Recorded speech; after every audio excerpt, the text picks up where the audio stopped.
কিন্তু খলিলুল্লাহ এমন বন্ধু, যেই বন্ধু আল্লাহকে খুশি করার জন্য কাজ করে। আর হাবিবুল্লাহ হচ্ছে আল্লাহর এমন বন্ধু, যেই বন্ধুকে খুশি রাখার জন্য আল্লাহ নিজেই কাজ করে।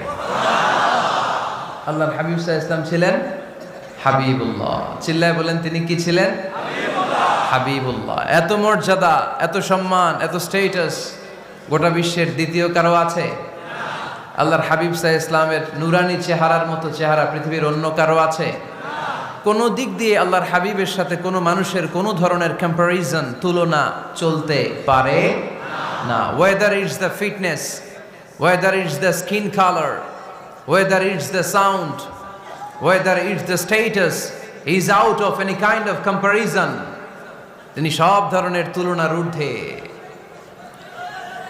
As a father, as a teacher, as a commander,